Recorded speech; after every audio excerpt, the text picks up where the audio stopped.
हूँ। आज हम देखने जा रहे हैं ध्रुवित गोले के कारण विद्युत विभव और विद्युत क्षेत्र। तो हमने मान लिया ये एक ध्रुवित गोला है जिसे 10 डायरेक्शन में क्या किया गया है, ध्रुवित किया गया है। इसकी त्रिज्या क्या है, कैपिटल आर हमने मानी है। अब यहाँ से हम चलते हैं और यानी इसकी त्रिज्या का मान हमने कितना माना है, ये त्रिज्या हम लें तो ये कितनी है, कैपिटल आर के बराबर हमने मानी है। अब यहाँ इसको हम क्या करते हैं, इस ध्रुवित गोले को ये बेलनाकार स्तंभों से मिलकर बना हुआ मान लेते हैं। तो एक छोटे से बेलनाकार स्तंभ की हमने कल्पना की है। इस बेलनाकार स्तंभ में भी ध्रुवण कितना होगा, पी होगा। और इसकी पृष्ठ की दिशा से ये ध्रुवण कितना कोण बना रहा है, ये अल्पांश पृष्ठ जो इसका बेलन का है, इससे ये कितना कोण बना रहा है, पोलराइजेशन की डायरेक्शन कितनी कोण बना रही है, थीटा। तो इसलिए स्तंभ के जो ऊपरी हिस्सा है, ये जो ऊपरी पृष्ठ है, इस पर आवेश कितना होगा, क्यू डेल्टा क्यू पी आवेश डी क्यू का मान क्या होगा, P delta A cos theta. ऐसा हमने क्यों कहा, क्योंकि पी दिशा में जो इसका कंपोनेंट आएगा एरिया का, वो हो जाएगा P delta A cos theta हो जाएगा। और पी हमने देखा है कि सिग्मा पी के बराबर होता है, पृष्ठीय आवेश घनत्व के बराबर होता है। इसलिए पी को जब मैं पृष्ठ से गुणा कर दूंगी तो मुझे आवेश मिल जाएगा। तो पृष्ठ इस पी की डायरेक्शन में कितना था, डेल्टा ए कॉस थीटा था। तो इसलिए हमने पी को जब डेल्टा ए से गुणा किया तो हमारे पास डी क्यू का मान, इस पृष्ठ पर जो आवेश है उसका मान मिल गया। क्यों मिल गया, क्योंकि हम देख चुके हैं कि पी का मान किसके बराबर होता है, सिग्मा पी के यानी पृष्ठीय आवेश घनत्व के बराबर होता है।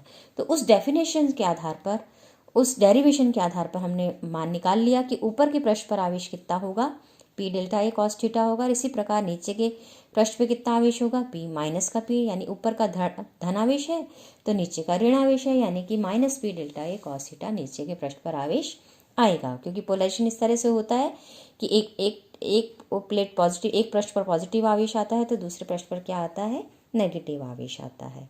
क्योंकि अंदर का जो पोलराइजेशन है पदार्थ का, वो एक दूसरे को पोलराइज होने पर एटम प्लस और माइनस आवेश एक दूसरे को निरस्त कर देते हैं।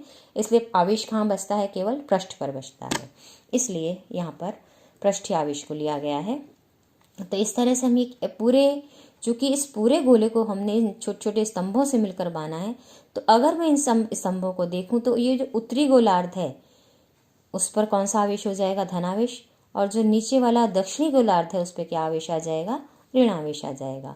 अब हम ये देखते हैं कि इसका मतलब ये जो गोले हैं, दोनों जो गोलार्ध हैं, हम ये देखते हैं कि एक पे धनावेश है और एक ऋणावेश है। इसलिए हम क्या कर सकते हैं, यानी अब परस्पर बराबर और विपरीत आवेश है, तो हम इसलिए ये मान सकते हैं कि ये जो आपके पास जो गोला है वो दो समान त्रिज्याओं के लेकिन विपरीत आवेश वाले, आवेश परिमाण में तो समान है लेकिन प्रकृति में कैसे हैं, विपरीत हैं। तो ये जो गोला है, ध्रुवित गोला है, ये दो समान त्रिज्या एवं बराबर किंतु विपरीत आवेश वाले गोलों से मिलकर बना है। और चूंकि एक पर पृष्ठ पर पॉजिटिव आवेश देखने को मिल रहा है और एक पृष्ठ पर नेगेटिव आवेश, तो हम ये मान सकते हैं कि ये दोनों गोले एक दूसरे से कितने से विस्थापित हैं, डेल्टा जेड से विस्थापित हैं। क्यों, क्योंकि आवेश किस पर मिल रहा है, पृष्ठ पर। और अगर बराबर त्रिज्या के दो गोलों को मैं ओवरलैप कर दूं, बिल्कुल उनके मध्य, केंद्रों के मध्य कोई गैप नहीं करूं, तो आपके पास आवेश शून्य हो जाता है। लेकिन मुझे यह पता है कि ऊपर वाले पृष्ठ पे तो धनावेश है और नीचे वाले पृष्ठ पे ऋण आवेश है। इसलिए दोनों गोले अगर समान आवेश के भी हैं तो उनके, और विपरीत प्रकृति के आवेशों से मिलकर बने हैं, तो उनके सेंटर क्या है, थोड़े से विस्थापित होने की वजह से एक पृष्ठ पर तो आ जाएगा धनावेश और दूसरे के पृष्ठ पर क्या आ जाएगा, ऋण आवेश आ जाएगा। क्यों, क्योंकि इनके सेंटर विस्थापित हैं और आवेश परिमाण में बराबर है, इसलिए अंदर वाला आवेश तो सारा निरस्त हो गया। और चूंकि डेल्टा एड का जो विस्थापन था वो डेल्टा जेड वाले एरिया में ऊपर और नीचे मेरे पास एक में धनावेश आ जाएगा और दूसरे में ऋण आवेश आ जाएगा।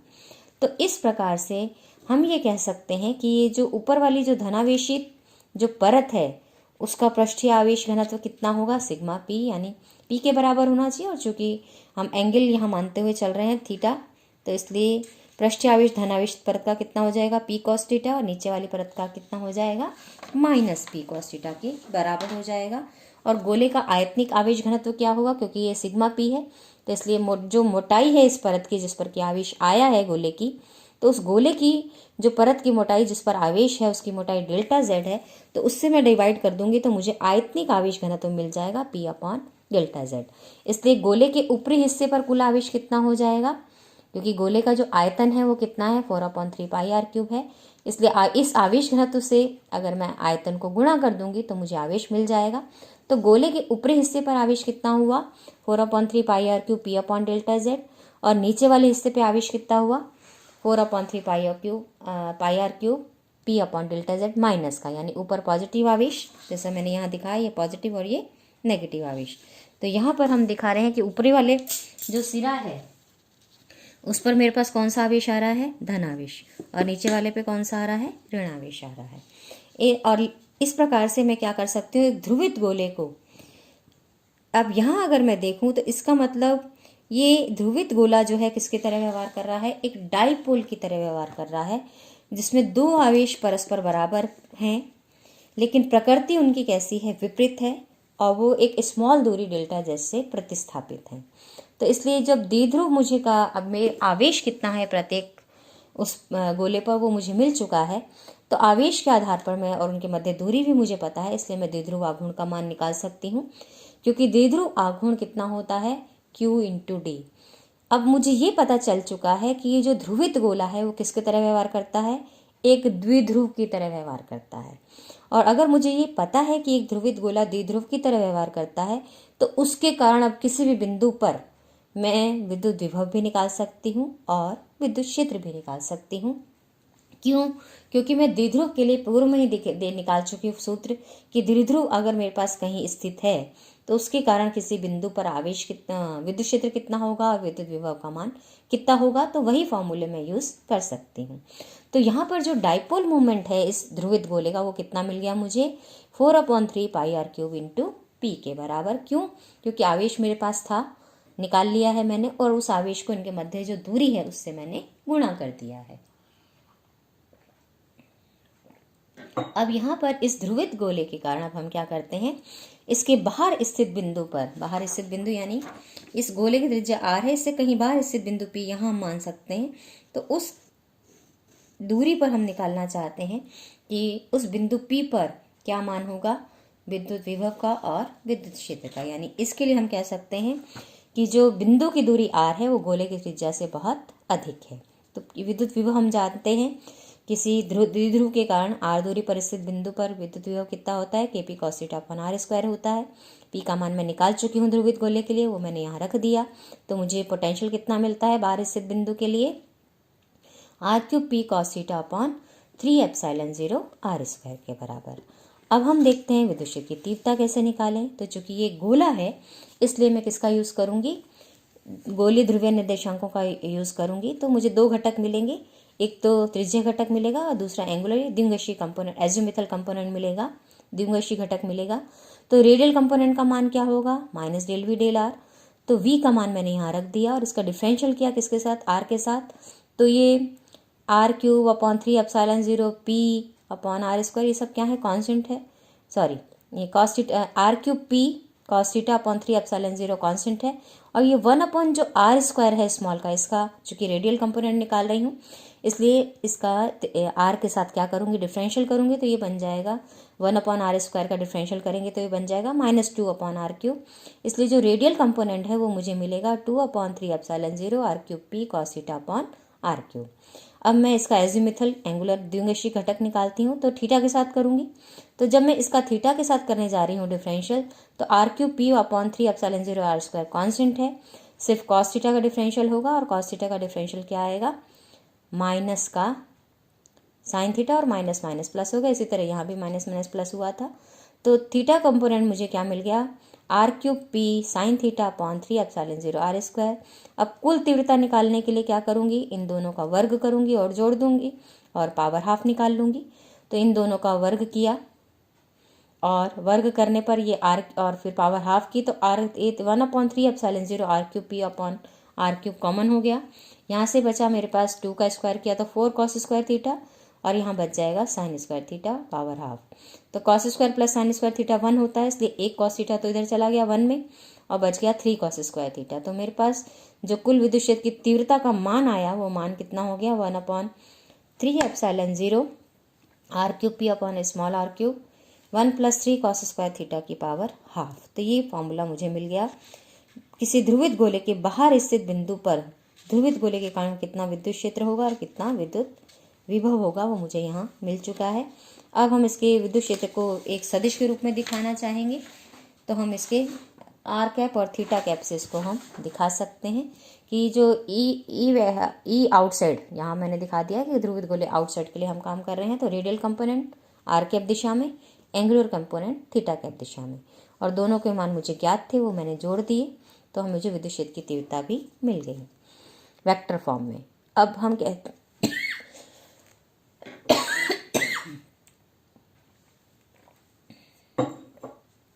अब हम ध्रुवित गोले के पृष्ठ पर देखना चाहेंगे विद्युत विभव का मान। तो पृष्ठ के लिए जो बिंदु की दूरी है वो r = गोले की त्रिज्या r के बराबर हो जाएगी। तो मेरे पास जो फॉर्मूला है इसमें मैं स्मॉल r की जगह कैपिटल R² रखूँगी, तो मुझे क्या मिल जाएगा, यहाँ पर ये रखते ही मैं KP cos θ अपॉन R² था मेरे पास, तो यहाँ पर मैं रखती हूँ तो मुझे क्या मान मिल जाता है कि विभव का जब मैं मान रिप्लेस करती हूँ तो यहाँ से KP cos θ, तो K का मान, ये आपके पास P का मान है, डाइपोल मोमेंट का मान है 4/3πr³ cos θ × 1/r² है, और ये चूँकि कैपिटल R² है तो यहाँ पर मैं इसको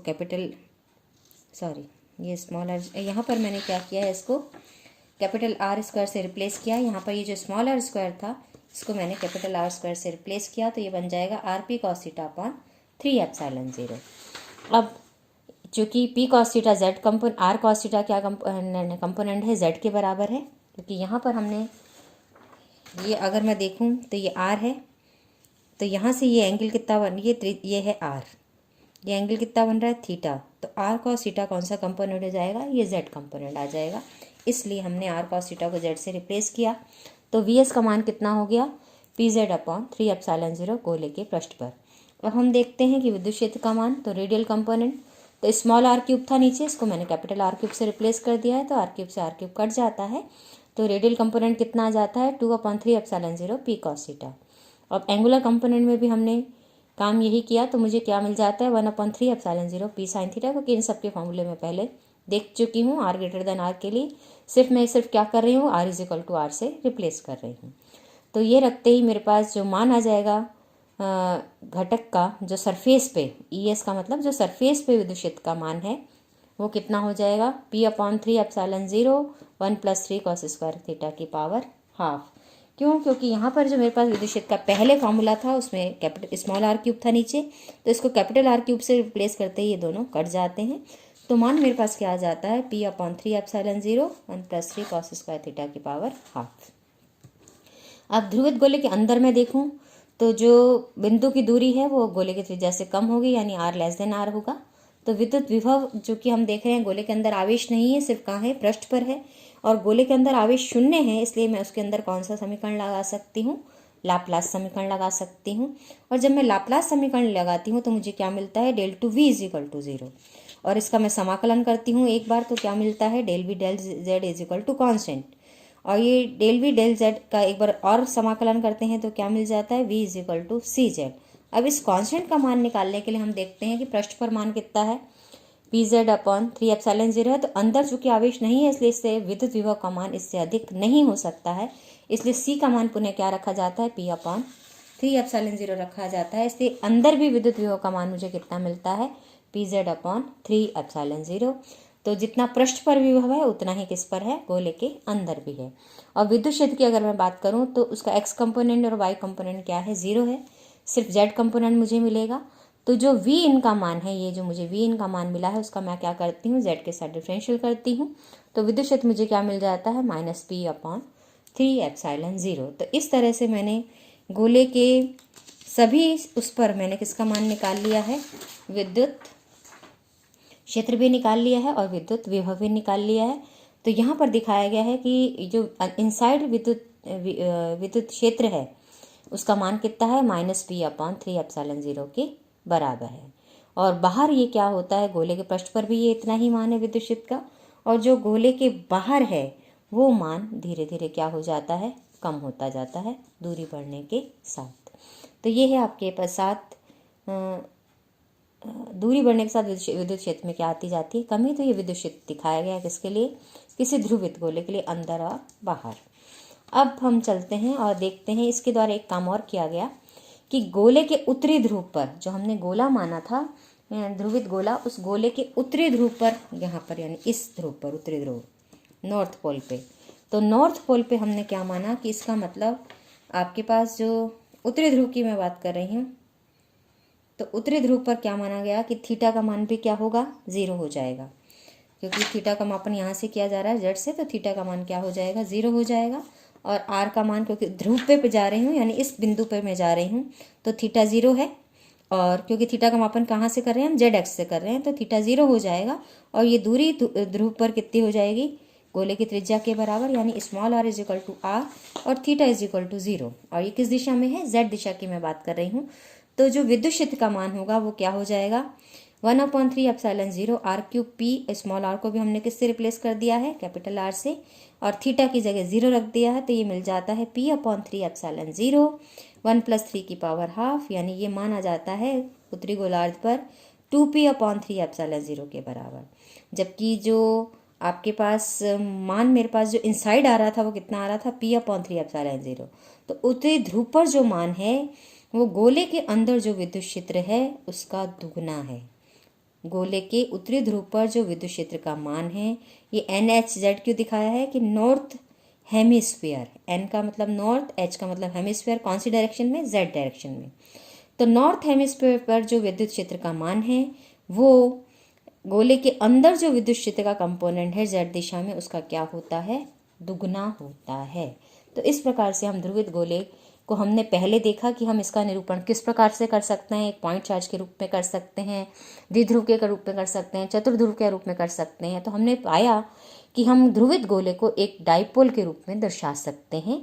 और चूंकि मैं उसको डाइपोल के रूप में दर्शा सकती हूँ, इसलिए मैं आसानी से मान निकाल सकती हूँ डाइपोल के सूत्रों का उपयोग करते हुए कि किस प्रकार से विद्युत क्षेत्र निकलेगा गोले के बाहर, गोले के अंदर, गोले के पृष्ठ पर।